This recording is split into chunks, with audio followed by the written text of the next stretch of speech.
Ouais, non, mais c'est parce que j'aime beaucoup manger mon caca à la poêle comme ça sauter. Oh, vous êtes là, vous? Enchanté. C'est le caca poêlé, c'est délicieux. Bienvenue pour cette nouvelle vidéo dans laquelle nous allons traiter encore une fois de questions sans réponse. Mes petites nouveautés, vous m'avez parlé mes frères, et je vous ai entendu.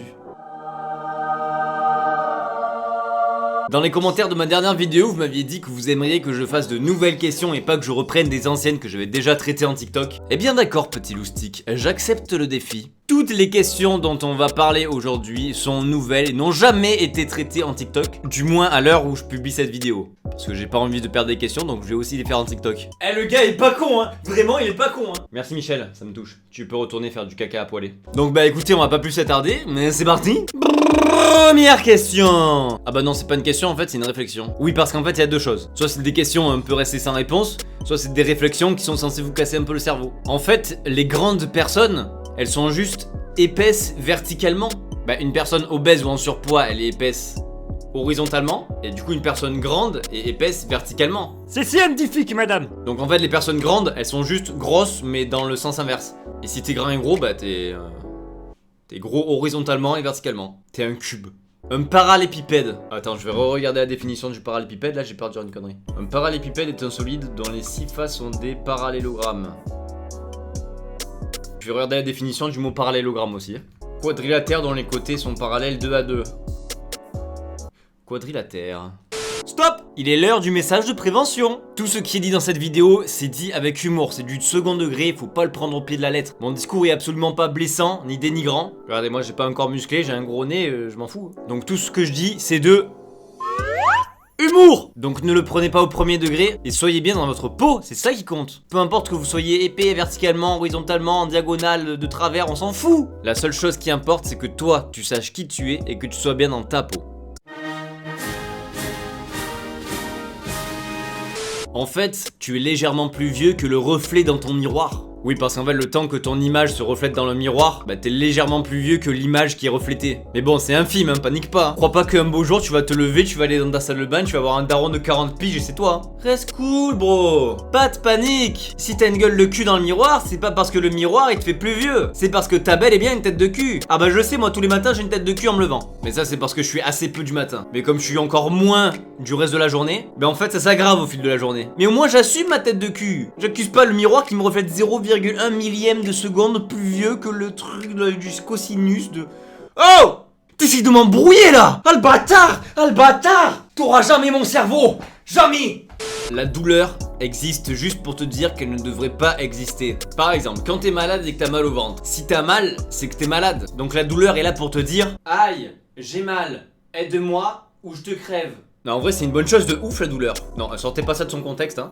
La douleur, c'est bien. Non, je veux juste dire que si la douleur n'existait pas, bah on saurait pas qu'on est malade ou qu'on a mal ou qu'il y a quelque chose qui va pas. Juste un beau jour, on se réveillerait mort. Bah du coup on se réveillerait pas quoi. Là au moins on a des signes avant-coureurs qui nous disent attention, tu vas bientôt mourir. Donc plutôt que mourir d'un coup, bah on souffre avant de mourir. Ah du coup c'est moins bien en fait. Non en fait c'est nul la douleur. C'était le changement d'avis le plus rapide de l'histoire. Qu'en pensez-vous? Battez-vous en commentaire avec le hashtag la douleur c'est bien ou hashtag la douleur c'est nul. J'ouvre le débat. Pourquoi les kamikazes portaient-ils des casques? Alors attendez, deux choses là. De une, c'est vrai que c'est un peu con de porter un casque pour s'écraser sur un building. Mais de deux, on a vraiment des photos de kamikazes. Bonjour, je suis Jean-Michel Kamikaze et je vais m'écraser contre un building cet après-midi. C'était Jean-Michel Kamikaze. Genre les kamikazes, ils faisaient un petit selfie avec les collègues avant de partir faire un attentat. Oh Michel, viens un peu prendre le selfie avant qu'on se fasse exploser là. C'est pour envoyer à ma tante. Coucou Tati! Bon honnêtement je suis pas assez renseigné sur le sujet pour m'avancer, mais c'était peut-être pour éviter qu'ils se fassent buter avant d'atteindre leur mission. Ton futur toi te voit à travers des souvenirs. Alors mention spéciale pour cette phrase qui moi personnellement m'a explosé le cerveau. Parce que oui, comme toi tu vois ton ancien toi à travers des souvenirs, je sais pas par exemple quand t'allais déposer un cake ce matin, bah tu t'en souviens, tu le vois à travers des souvenirs. Bah là dans 10 minutes, à travers des souvenirs tu pourras mater le toi de maintenant qui est en train de regarder cette vidéo. Putain c'est tellement compliqué, j'arrive même pas à vous l'expliquer. Je sais pas si vous avez compris, mais en gros ce que t'es en train de faire là maintenant, bah dans quelques minutes tu pourras le voir à travers des souvenirs. Donc le toi du futur voit ton toi de maintenant à travers des souvenirs. Si j'essaie d'échouer et que je réussis, est-ce que j'ai réussi ou est-ce que j'ai échoué? Bah j'ai juste réussi à échouer en fait. Voilà, j'ai fumé la question. Allez suivant. Oui bonsoir, c'est bien ici pour se faire fumer? Oui merci bien, c'est très gentil. Vous comptez me fumer quand? Alors, vous avez la réponse à celle-là ou pas? Chaque maison a son odeur que seules les personnes vivant dedans ne sentent pas. Alors ça les gars, c'est un bail tellement vrai que j'ai jamais compris. Pourquoi nos maisons ont des odeurs qu'on ne sent pas? C'est le principe d'une odeur qu'on puisse la sentir. Et l'odeur de la maison là, si tu m'écoutes, je vais te retrouver, je vais te fumer là. D'où je peux pas te sentir moi? T'as cru quoi? T'as cru que tu pouvais faire la folle comme ça, à pas pouvoir te faire sentir là? Je vais te retrouver, je vais te soulever. Non, en vrai, je pense que c'est dû à deux choses. La première, c'est parce que t'as un gros nez pourri. Mais si, je te jure, regarde ton gros pif là, il est pire que le mien, frère. Ton nez, c'est une Renault Clio, gros, t'as la clim dedans. Quand tu respires, on a plus d'air. Non, je déconne, c'est pas ça. Non, plus sérieusement, je pense que c'est dû à un peu tout ce qui est dans la maison qui fait son odeur. Et les gens qui vivent dedans, ils sont habitués à cette odeur. C'est pour ça que si tu pars de ta maison 2-3 semaines et que tu reviens, je peux te garantir que tu vas la sentir l'odeur. Parce que tu seras plus habitué. C'était les cours de professeur Badzer. Si les airbags étaient pleins de vomi, nous serions tous des conducteurs beaucoup plus prudents. Et ça c'est vrai. Moi j'en connais certains qui seraient couverts de vomi mais tous les jours de la semaine. Et ça leur ferait pas de mal. Tous pour le vomi. Tous pour le vomi. Bah, j'ai pas de pancarte donc je me branle. Un chirurgien voit des parties de ton corps que tu ne verras jamais.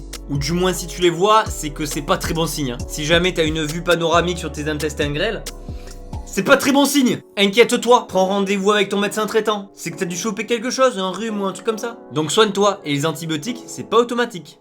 Votre existence pourrait avoir commencé il y a... Oh putain, j'ai craché de partout frère, j'ai retapissé mon micro. D'ailleurs, t'es plutôt beau gosse toi. Comment ça se fait? Tu fais quoi ce soir, Beauboin? Qu'on aille prendre un café? Ou est-ce que tu fais... Oh là. Oui. Votre existence pourrait avoir commencé il y a 30 secondes, et tous vos souvenirs pourraient être qu'une invention. Mais vous ne le saurez jamais. Ça, j'y avais déjà réfléchi, ça m'avait fait ultra bader. Je veux dire, en fait, vous pouvez pas savoir si vos souvenirs sont réels. Ça se trouve, hier, vous étiez un super agent de la CIA, ils ont voulu vous virer, vous ont implanté des faux souvenirs, ils vous ont placé dans famille d'accueil, et hop, terminé. Allez, ciao Michel, bonne retraite. Donc si un jour tu perds confiance en toi, sache qu'il y a peut-être 30 secondes, tu étais un super agent de la CIA. Ou peut-être que t'es juste une grosse merde. Bon, je pense qu'on en a fait quand même pas mal. En vrai, je trouve ça super cool de dire une question et qu'on puisse réfléchir un peu dessus. La dernière fois ça avait l'air de plutôt vous plaire donc j'ai voulu recommencer. N'hésitez pas à me dire en commentaire si ça vous a encore plu et si vous voulez un troisième épisode. D'ailleurs on va faire quelque chose. Le prochain épisode je vais essayer de répondre à vos questions. Donc n'hésitez pas à m'envoyer vos questions les plus farfelues. Oh mais pourquoi tu dis des mots comme ça oh? Ça se dit plus farfelu hein? Oh Michel il a dit farfelu. J'ai fait du caca à poiler, t'en veux? Donc balancez toutes vos questions en commentaire de cette vidéo et j'essaierai d'y répondre en vidéo dans le prochain épisode. On verra bien ce que ça va donner. En attendant, eh ben, portez-vous bien, mangez 5 litres d'eau par jour, buvez 5 fruits et légumes, mais ne buvez pas trop d'eau de javel, c'est mauvais pour le teint de la peau. Attention. Bisous!